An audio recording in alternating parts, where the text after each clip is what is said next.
Москва шаарынын тургундары, Қазақстан границага чыгып келүү, кирди чыкты кызматын сунуштайбыз. Эң негизгиси, сиздин үйүңүздүн дарегинен алып кетебиз. Ыңгайлуу жана комфорттуу автоунаалар, тажрыйбалуу жана кичипейил айдоочулар кызматыңыздарда.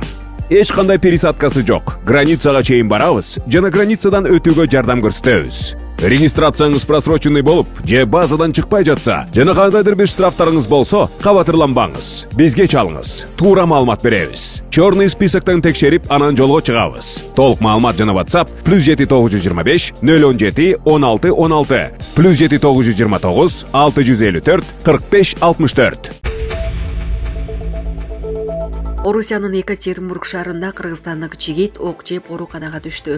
Бул тууралуу Тышкы иштер министрлигинен билдирди. Министрликтин маалыматына ылайык 5 апрелде Екатеринбургдун автомагистральная көчөсүндө эки адамдын ортосунда жаңжал чыгып, ал мушташ жана ок атышуу менен аяктаган. Жабырлануучу 30 жаштагы кыргыз жараны болгон. Ал тез арада аталган шаардагы номер 23 ооруканага жеткирилген. Дарыгерлер жарандын абалы туруктуу жана жакынкы күндөрү ооруканадан чыгарыларын кошумчалаган. Кол салган адам кылмыш болгон жерден качып кетүүгө үлгүргөн. Учурда полиция кызматкерлери ок аткан адамды табуу боюнча ыкча иликтөө иш-чараларын жүргүзүүдө.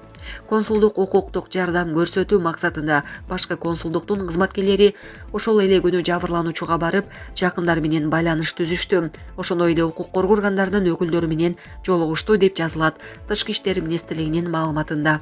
Булак Субер Кежи. Тышкы иштер министрлиги. Крокус-Сити колдогу теракт. Москва аэропортунда абал туруктуу. Жалпысынан Москва аэропортунда абал туруктуу. Бул тууралуу Биринчи радионун эфиринде Кыргыз Республикасынын Тышкы иштер министрлигинин консулдук департаментинин биринчи катчысы Бакыт Асаналиев билдирди. Анын айтымында Россиянын аймагына кирүүгө тыюу салынган Кыргызстандын 51 жараны өлкөгө кайтып келүүгө аргасыз болгон. Алардын Кыргызстанга учуп келүүсүн Аэрофлот авиакомпаниясы тарабынан уюштурулган. Элчилик аэропорттогу кырдаалга мониторинг жүргүзүүнү улантууда. Абал салыштырмалуу туруктуу. Кыргызстандын Россиядагы элчилигинин кызматкерлеринин маалыматына ылайык, учурда аэропорттордо кыргызстандыктардын топтолуусу байкалган жок. Россия тарап Борбор Азиядан же айрым мамлекеттерден келген жарандарды өз аймагына киргизбөө боюнча эч кандай расмий билдирүү жасай элек.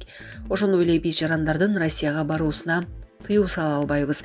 Болгону жарандардан Россия күчөтүлгөн режимди алып салмайынча сапарга чыкпай туруусун өтүндүк. Бул режим качан алынары азырынча белгисиз, деди Тышкы саясий ведомствонун өкүлү. Булак Назар Ньюс Кежи. АКШ менен Израиль Ирандын жообун күтүп аскерлерин көчүрмөн даярдыкка келтиришти. 1 апрелде Дамасктагы Иран консулдугуна кол салуудан кийин АКШ менен Израилдин өкмөттөрү Тегерандын ыктымал жооп кайтаруусуна даярдануу үчүн жакынкы чыгыштагы куралдуу күчтөрүн көчүрмөн даярдыкка келтиришти. Бул тууралуу The New York Times бийликке шилтеме берүү менен билдирди.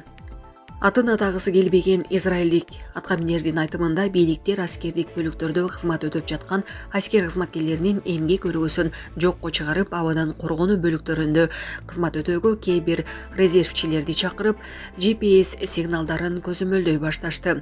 Анонимдүү эки ирандык аткаминер Израилдин агрессиясын токтотуу үчүн Дамасктагы кол салууга түз жооп кайтаруу зарыл деген чечимден кийин республика өзүнүн бардык куралдуу күчтөрүн толук даярдыкка келтиргенин басылмага ырасташты.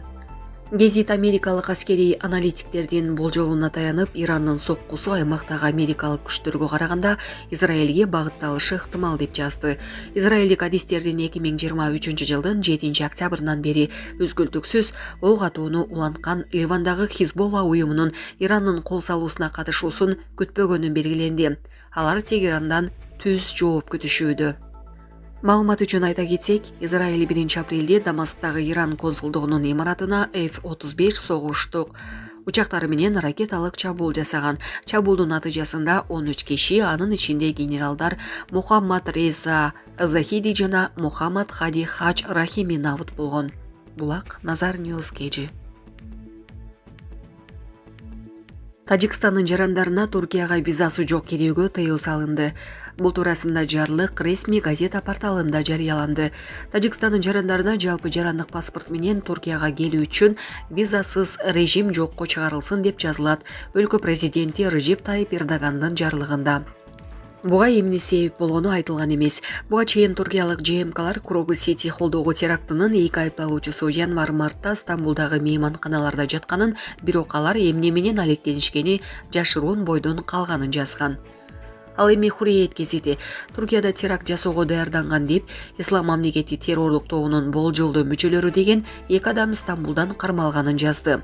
Соттун чечими менен биринчи шектүү Тажикстан жараны 37 жаштагы Фазыл Жон камакка алынса, анын шериги деген 41 жаштагы Зульфия аттуу кыргызстандык аял Туркиядан депортацияланды. Булак Спутник KG. Россиянын Орс шаарында дамба жарылып, эл коопсуз жайга көчүрүлүүдө. Россиянын Оренбург облусуна караштуу Орс шаарында Урал дарыясынан коргоп турган дамба жарылганын РИА Новости жазды. Билдирмеге караганда аймакта суу каптаган айылдардын эли массалык түрдө эвакуацияланууда. Облус башчысы Денис Паслер кырсыктан жапа чеккендерге төлөнчү акчаны 2 эсеге көбөйтүүнү тапшырган. Ыкчам кызматтар суу каптоодон 3 адам көз жумганын кабарлады. Улгайган кишилердин сөөгү өз үйлөрүнөн табылган. Аймактык прокуратуранын маалыматы боюнча Оренбургдагы дамба өз убагында көрүлбөгөн чаралардан улам бузулган. Бул боюнча кылмыш иши козголгонун кошумчаланды. Суу каптаган Оренбург облусунда тамак аш, ичүүчү суу тартыштыгы жок. Бул аймактан эвакуациялангандар үчүн убактылуу жашап туруу жайлары уюштурулду деп жазылат кабарда. Булак Спутник KG. Кыздын абалын көрүп, ар бир мусулман адам кайдыгер карабастан жардам берет деп ишенем. Ассаламу алейкум, урматтуу бир туугандар. Мен Эл үмүтү фондунун жетекчиси Полотбек Айдаркулов 2024-жылга карата сколиозорус менен ооруган Малика тууралуу маалымат берем. Малика үчүн 200 000 сом каражат чогулду. Көп түкүрсө көл болот демекчи, 1,5 миллион сом чогултуп жардам кылып ушул кичинекей кызыбыз Маликаны операцияга аман эсен Түркияга жибере алалы. Сколиозорус менен ооруп күндө жатканда кыйналып жатканын айтып, кайрымдуу элден муктаж болгон Маликанын апасы жардам сурайт. Ушун каалайм, ушунун кыйналганын көрүп, түнкүсүн уктай албай, бир каптал менен гана жатып уктай алат. Ушу мектепке баргым келет, мен да балдар менен ойногум келет деп айтат. Айла жок.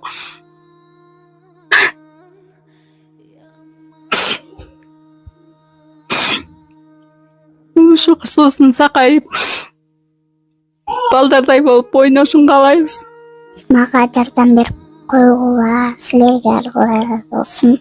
Мен да элдин кыздарындай болуп баскым келет, жашагым келет.